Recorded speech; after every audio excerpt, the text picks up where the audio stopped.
Hello, my name is Brandon Stackelbeck. Welcome. I've been a business owner for about 27 years, and I've also been married for about 30 years, a little over 30 years. When I was first starting out in business and when I was first starting out in marriage, I was looking at all the ways to be successful. What are the contributing factors of being successful? Today, there's no shortage of gurus, and I'm not sitting here to say I am a guru. That's not the point.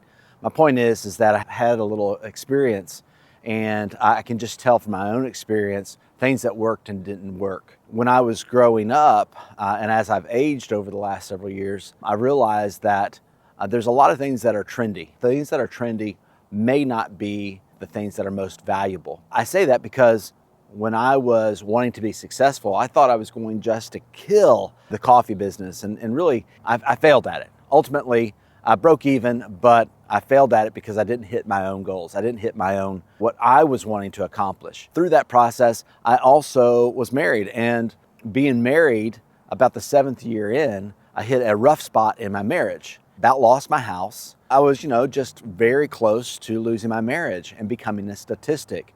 And so I talk to you today on the other side of that, way on the other side of that. When I'm looking, I watch YouTube and I'm watching these channels. There's a lot of great information out there, but what I have noticed is that the information is trendy, or the information has a shelf life.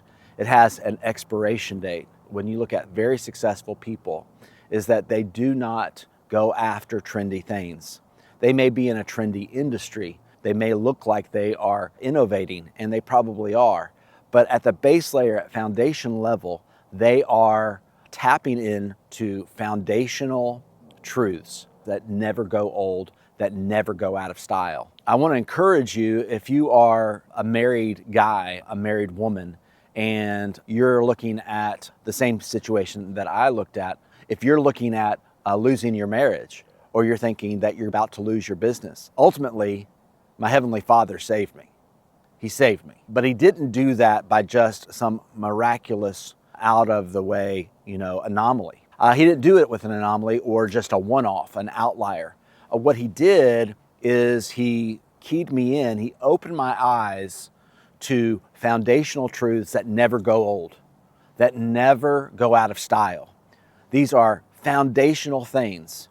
They are things like, do unto others as you would have them do unto you. That's the golden rule. People wonder where that came from. Well, that came from the Messiah. It came from His lips. And He didn't make this up. This was something that had always been. This is what His Father, our Heavenly Father, His Father, He's the Son of God, His Father gave Him. This is not like some new information. This is something that we can build our life on. And in fact, He said that. He says, if you listen to my words and you build your house, your life on my words, then when trouble comes, He's not saying that trouble won't come. He says when trouble comes, the rain comes, the wind comes, it's not going to blow your house down. It's like the three little piggies that build a house. It's not going to blow down because you've built them on foundational things. When I'm looking at today and I'm looking at advice, and I'm looking at what people are saying, this is how you succeed. Yeah, sure, we have technology. We have AI. We have blockchain. We have all of these things. But there's some things that are just never going to go away. And that is treating your neighbor like yourself. When you're in marriage, treating your husband or your wife like you want to be treated. Thou shalt not steal. Well, you're probably not going to steal. You're not going to go rob a bank. But you may cut a corner in your business. Well, this is so close to stealing because you know what to do is right, but instead of doing what is right, you're doing something that's on the edge. Sure, it'll make you more profitable. Sure, it will give you more margin. But if you cut corners, ultimately you're going to lose. A gentleman that came in and we had this product that we were selling in our coffee house. I'm not going to tell you what the product is. I don't want to throw anybody under the bus, but he came in and he was talking to the person who was wholesaling this to us. He asked this manufacturer of this product, he said, he was researching salt, and he said, hey, so what kind of salt do you use? The person responded, oh, I don't really care. I'll just, whatever's the cheapest. Well, that may not sound like much, but that wholesaler left, and they were the owner of the business. After that wholesaler left, the person that I'm talking about that was there that asked the question said, I will never buy that product. And it wasn't that the product wasn't good or that the salt was bad.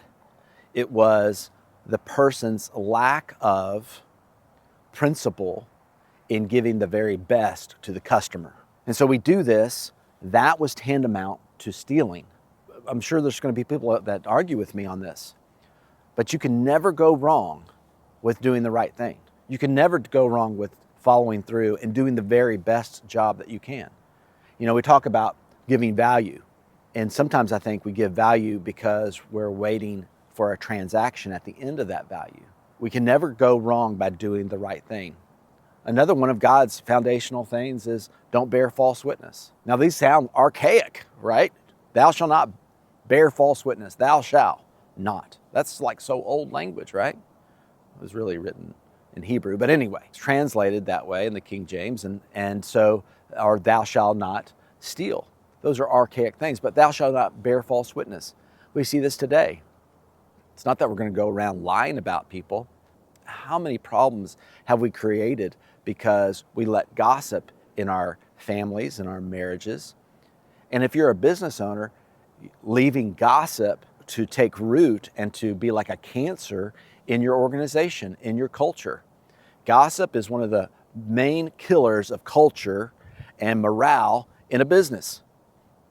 You can't get around it. I don't care what you're doing or what field you're in. If you have gossip, you're going to have problems. These are foundational things. And so when I'm looking at my life, I'm amazed that God has already said these foundational things that we're supposed to put in our families and our marriages and in our business. But it's not being talked about because it's not glamorous. It's not trendy. But we have to understand this. All things are cyclical and all things will come back to baseline. And God's foundational truths are baseline. You cannot get around them. So thou shalt not steal, you can't get around it. It doesn't matter. We'll try to cover it up. It will eventually bite us in the butt. Think about all the companies that have gotten in trouble by thou shalt not steal. And they lose market share and they lose integrity and trust in their customers because they once were made in this way, but then it gets outsourced and we don't know what's going on over there. And I'm not saying we shouldn't outsource. That's not what I'm saying. But that's not how you won the customer. That's not what you led with. And so instead of just keeping it the same, now you've come back and given them something else. It's almost like a bait and switch. And so you have these lifelong customers that will no longer be a customer of yours because of the bait and switch. And that is, thou shalt not steal. We do this in our marriages. We steal from each other because we hold back that which is good to give to our husband and wife.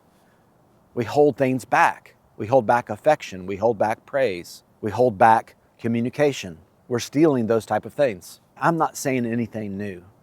I don't have any new idea. But what I do have is a perspective that God has already said and put things in motion that absolutely work. And if they don't look glamorous and trendy now, just wait, because everything comes back. Everything comes back to the mean. Everything comes back to baseline. It's like a 200-day moving average. It will bounce off that average. Everything will come back. I just want to encourage you, if you're in your life right now and you're like, I've tried everything. I've tried so many different things. Well, my question to you is this. Have you tried the foundational things? Have you tried the simple, basic things? The things that God has already talked about. Loving your neighbor as yourself, treating others as you would want to be treated. We can do this in business, we can do this in our families, and we can do this in our marriages. Think about if you treated your wife or husband the way you wanted to be treated. Think about if you, instead of making a big wide divide between you and your employees, or maybe you're an employee and you have an employer, are you treating that employer the way you would want to be treated? Employers, are you treating your employees the way you want to be treated? Well, that's just not how things work, Brandon. That's not how it works. I don't agree with you. I think that's how things do work. I think things work that way because God has set it up that way. And we cannot get around it. We cannot mock God. God and his principles and his ways will always stand. So it's a very basic thing. I know that I'm speaking on my soapbox and it sounds like I'm preaching and I'm speaking at you, and I'm really not. My care is for you. I hope that you have great success in your marriages and your family and your businesses. I've just found that the main success that I've had, the most success I've had, is when I've forgot about all the new trendy thing, and instead gone back to basics. When I've gone back to basics, I don't have to look around, am I doing the right thing? I know I'm doing the right thing because God has set up these things. I don't do them perfectly. That's not what I'm saying. I'm not saying I've got it all together. That's not what I'm saying. But what I am saying is that He's got it all together. He's got the plan, and He knows what's going on. If we can stop for a second, look back at our life, and just align ourselves with what God's already said, man, we will be so successful. It's great seeing you. It's about to rain, and I got to let you go. Bye.